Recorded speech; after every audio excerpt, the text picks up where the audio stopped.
Well, hello, everybody. It is a beautiful day out there for Earth Day.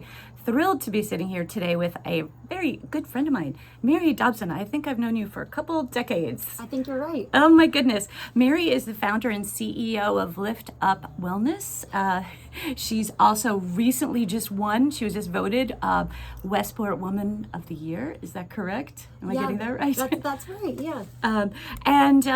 What I love about Mary, and again, this is back to wrapping into relationships, into therapy, into the things that really matter to me, but all of us, is wellness and how to help especially our teens. And today I really want to focus on what you do for teens. I know you treat couples, I know you treat kids, but Mary has done something really extraordinary. So would you tell us about your outpatient programs and what you're doing to help kids in Fairfield County? Totally, Trevor. And we really met through, like you, I'm an LMFT, so licensed marital and family therapist.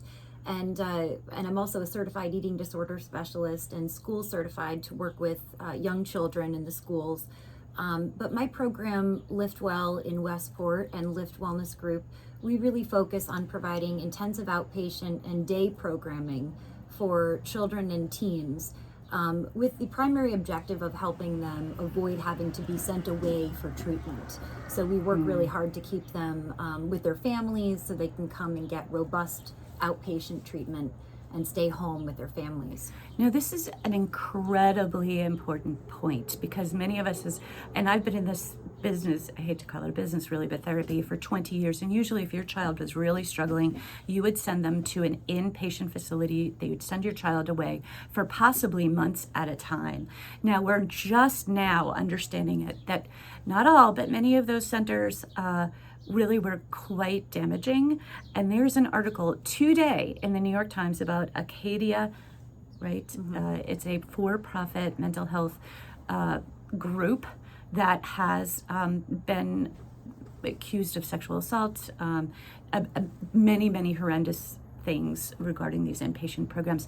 So talk to us about what you do, how you do it differently, and why this is really important for families to understand that they have more choices today, finally. Yeah, and I think it is interesting how it takes a very long time for the general public to sort of understand these trends in behavioral health that we as clinicians have seen from the inside for a really long time. My career started many years ago in residential treatment and I remember running residential centers and eating disorders. Right. Yeah. So I really, I participated from the inside on in those programs and took a lot of pride in running them. But when I became a mom myself, I became very convicted about the concept of really keeping kids home with their families, not sending them away.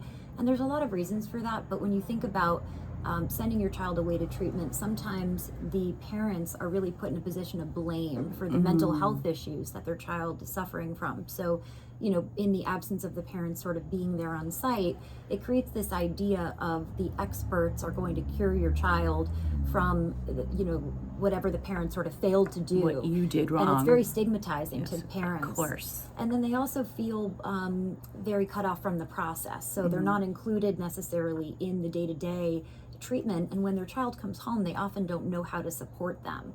They wonder, how do I really care for my child? How do I keep my child well? So what I love that you're saying, and this is truly important, is you're really looking at the entire system of the family. Right? And when we take the child out and we put them somewhere else, the rest of the members of the family don't really understand what's going on, and they get blamed. Right. And that's damaging for everybody in every aspect of this. So I was reading on your website, you have a biopsychosocial model. Can you describe that a little bit more? Because I'm very interested in this. And I have clients that I could definitely recommend this. Yeah, we really do. We take a very holistic approach when we're working with adolescents in our adolescent program for IOP and PHP. And a lot of people don't know what those acronyms mean. Exactly. Can you tell them? IOP, Tell us. A lot of all the acronyms. IOP is intensive outpatient treatment, and that means sort of more than your once a week, 1 hour a week therapy.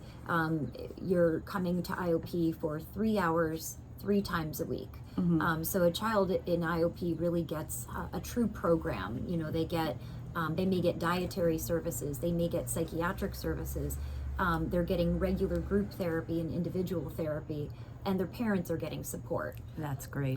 In a day program or a PHP, that's a partial hospitalization program. So that is 5 hours, 5 days a week.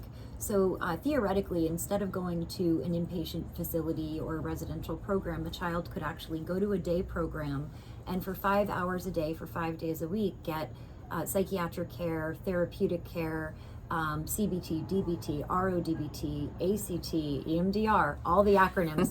and anybody listening, these are a lot of different models therapy speak, but each of these all models, the evidence-based models for adolescent mental health. Exactly. Right? And so all the things that they would get in a residential facility, but they get them during the day, and their family gets support, and then they get to go home. It's great. And so they get, the medication management and stabilization and the many aspects of intense mental health treatment. But the parents are getting hand-holding, they're getting support groups, they're getting advice on how to handle their child at home. And sometimes they're able to remain in school or do homebound tutoring. And we call it the least restrictive environment, because instead of putting someone in the maximum kind of bubble environment, we're really kind of putting people in the lowest level of structure that they can handle. And then they're able to have triggers and test themselves and test their skills and see how they respond day to day with their real life stressors, as opposed to being removed from all of those stressors and having to go back to them all at once. It sounds so good, and I'm so glad. Now, are you part of the group that really sort of developed this process? Because again, I've just been hearing about people sending their kids away for months at a time. Right. And and that's been a trend for a really long time. Partial hospitalization programs have been around for a long time, but often they would be affiliated with a residential program. Right. And so, when partial hospitalization program is affiliated with a residential, it almost kind of acts as a feeder for that residential program, as opposed to sort of setting a child up for success in a freestanding model by just providing excellent clinical services and being pretty intentional about, we're not going the residential route. There are, of course, cases where maybe that is completely necessary and there is no choice. But our intention when we bring families in is to really partner with them and try to get the child to recover in the natural setting. So how long does a patient stay with you in this process? Is it a few months? Is it years? What does it look like? So our IOP and our PHP programs are generally about 7 weeks long. So someone would do PHP for about 7 weeks and typically drop down to IOP and do IOP for about 7 weeks. At that point, generally they would go back to sort of regular outpatient therapy for maintenance. And that may be with us, it might be with someone in the community. Part of our job is kind of to match what is the best discharge plan for that client, who's the best therapist in the community for them to work with. What specialization do they need, where are they coming from geographically, and then help them to get set up with maintenance therapy. So now, have you had enough time to really research sort of the recidivism rate, or going back to whatever whether it was anxiety or eating disorder, the difference between an inpatient and your process? Have you been able to research this and say, we are doing better by 20-30%, something to that? That's a really interesting question. I think the word recidivism is really important, and for those of you who don't know what that word means, it really, in treatment, it means sort of the return to treatment rate, because we often see kids discharged from inpatient hospitalizations or residential treatment and then kind of 3 months later enter back into those programs. And so our goal when we're treating teenagers is always to have low recidivism and to ensure that the work that we do really sticks. So we opened formally in last summer. So it's been about a year now. So we've just really started to gather some KPIs. That's great. And which has been really cool. And we'll continue to KPI is... Yeah. What's those are the key performance indicators. So you're right. The word of the day is yeah. So KPIs are kind of looking at like how is what we're doing different from inpatient treatment, and obviously we know the client experience is different. We know that the family feels so grateful to be able to help their child to recover at home. We know the child is happy to not have their life interrupted by being sent to residential and losing so much of their primary support. But we also want to see that the efficacy is higher and that patients are returning to us at a far smaller rate than they are to inpatient and residential programs, and anecdotally so far that's been the case. I look forward to kind of having the more data to show. I can't wait to see it. Well, I come to therapy very much from a attachment theory background. It's theory developed by John Bowlby back in the 50s in England, and it really is about how your attachment or your emotional bonds support you. And even if you have just one person in your life who really loves you and sees you, makes you feel like you have a sense of belonging and you're safe, you can heal and you can get through some absolutely terrible trauma. So I love that you can keep this young person in their family system, find ways to heal, but also feel like they have their attachment figures still close by. They're not being ripped away from those, loving people. It's so intuitive when you think about it. I know you're a mom, I'm a mom. I also think about, like, those attachment figures are often your parents. Hopefully they're one of your parents, but they could be your teacher, your therapist, your grandparent. So, sometimes when people are in PHP with us, when they're in our day program, they'll actually continue to see their outpatient therapist while they're in PHP. So we won't say, you need to stop your outpatient therapy when you do this, which would be the case in residential or inpatient. All of those connections. You lose all your contacts. Yeah. Sometimes that therapist is the person that's holding that person together. And so the fact that they can remain in treatment and keep that positive connection with anyone on their external team is really very nice.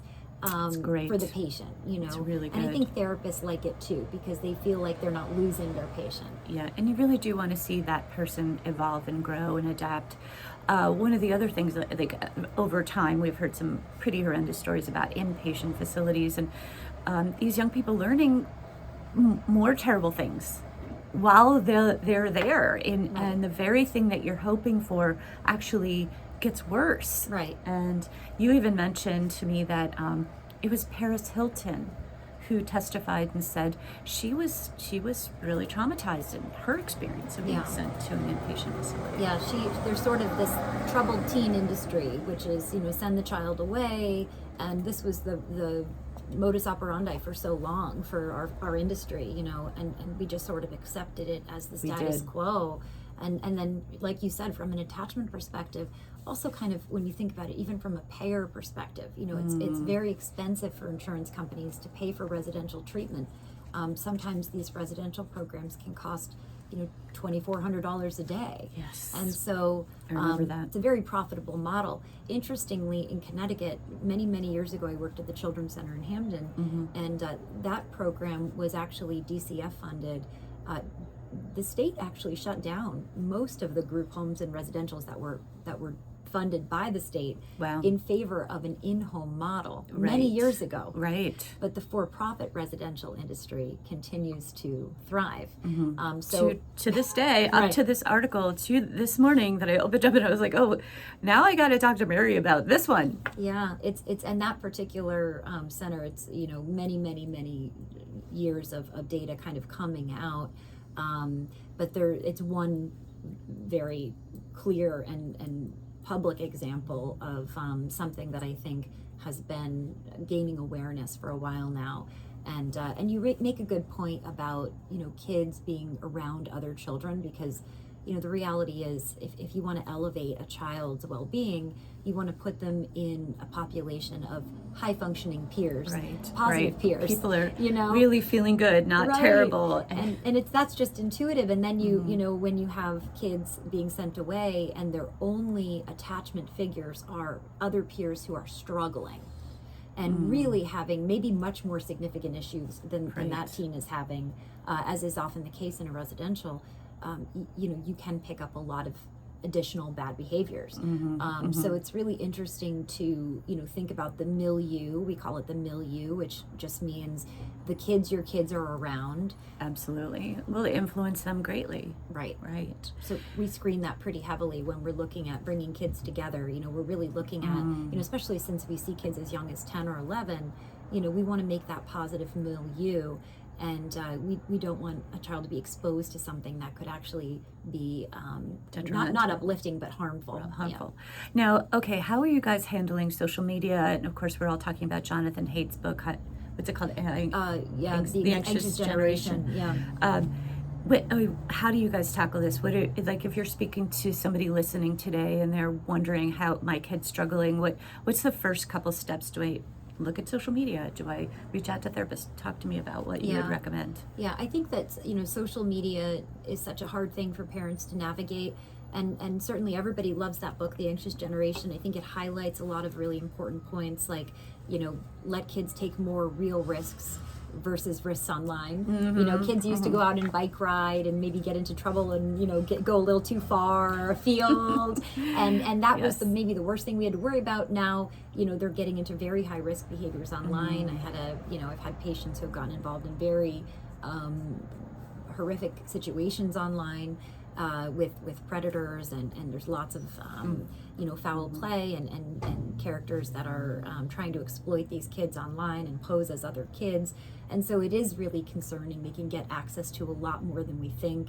Parental controls are important. Checking up on your kids' social media is important. Yes. And but someone made a really interesting point yesterday, that it's not just what's happening online. It's like what's driving your kid to go online in the first place. Right. Is it that they're lonely? Yes. Do they not have a lot of in Peers. real life friends? Yeah. And so, or do they not have enough activities?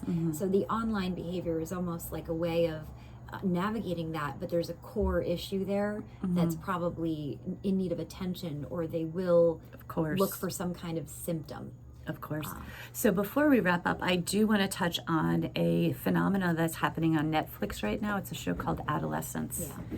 Yeah. It's quite scary. I don't want to spoiler alert or anything, but I certainly have had my clients come in and say, whoa, did you see that? Any thoughts from you on that? Because we're kind of following up on online activities, what parents know or don't know about what their kids are doing, because I think part of the message is these parents and even the people who are, the detective, et cetera, didn't fully understand what the communication was and how they were communicating. So talk to me. What do you think? Yeah. And it's, we had a recent tragedy, a suicide of a 7th grade boy in Trumbull. And I actually went and spoke with the parents the following day. And one of the things the parents were saying was like, how do we protect our kids? How do we keep this from happening to our children? And that show was referenced. One of the things we were talking about with these boys is that they often don't share their feelings. And sometimes they think they're teasing each other in a good-natured way. But it hurts. Like those emojis in the show, right? It may seem like teasing, it may seem harmless, it may seem like sort of jostling each other, but actually it's really painful. And some kids can brush things off and they can kind of go home and say, okay, that happened, that stunk, but what's for dinner? Yeah. Other kids that are, deeply feeling kids, they're deeply internalizing, and they may go home and experience the same treatment, but not be able to move past it. Yeah. And the social media, kind of follows you along your day, because you might get home from sports practice and that should be your family time where you can decompress. But if you have a tablet, kids can still access you. Coming in and always, stopping your brain and causing this great, polyvagal response of just fight, freeze, flee. Yeah. Right. So we have an entire generation who are dysregulated to a degree, right? So what would you recommend to parents? What would you say to somebody who's a, middle schooler is asking for that phone, the smartphone? Like what ages do you think is appropriate and how to really handle it? And by the way, Snapchat plays a role in Adolescence, the TV series, which again, it's kind of off my radar as an adult. Right? I know, and it's hard. I think I like the whole wait until 8th movement. I think it's great. I'm also a big fan of those dummy phones, the flip phones. I think they're called gizmos, and there's different things where you can, basically get your kid a phone so they can communicate, but they don't have all of the different apps and the gadgets and the way to sort of delete conversations that transpired that they don't want you to see as their parent. Because essentially, just like we supervise kids in real life, like we wouldn't leave a 13-year-old alone for 24 hours by themselves, we also need to supervise their online lives, which is becoming as much a part of their lives as their real personalities. And so it's another thing to supervise. Right. And for me as a working mom, I feel like I don't have enough time necessarily to spend combing through, reams of data to monitor it. So I feel like I just can't have it, because if I don't have the ability to monitor it properly, then just don't have it. So we do iPads, but only because I can look through those. I don't have the time to sit and flip through incredible, many conversations every day, and that's real. It's real. A valid excuse. No, I totally understand it. I think we are all overwhelmed. One last thought, but we're going to wrap it up in a couple of seconds. But I've seen this from my clients. They're like, well, we've shut everything down. We've got flip phones. We've got all this. But my son goes to his friend's house where there are no controls. It's like almost you have to ask, are your guns locked up in your house? I wonder if you now have to ask the parent, is the internet locked up over there? What are they accessing? I don't know what the protocols are for all of this. I agree with you. I'm all about parents talking to each other. I think when I spoke to those parents at that seminar the other day that we did for the crisis navigation, that was a big thing that I was saying to the parents, talking to each other, because many parents hadn't necessarily communicated with one another. And so perhaps, instead of always going through the schools or going through these other channels, pick up the phone. And I love the idea of are there guns in the house? Do you have unrestricted internet access in your house? Do you have access to pornography on your computer? There are some things I don't really feel like my child is ready to take part in. And that's very valid. These are important conversations. Awkward conversations. Awkward, Nobody absolutely. likes to have those, because that brings up, all kinds of other, politics. You don't want to shame anybody or any of that, but you do need to, keep your kids safe. Mary, I appreciate you so much coming in, and we are talking about things that mean a lot to us, to me, and our next guest, Janet McGuigan, who is our select person here. We're even going to talk more about education and our mental health of our kids right here in the town of Greenwich. But Mary, thank you very, very much. Thank you for having me. Good job. Congratulations on the show. Yeah.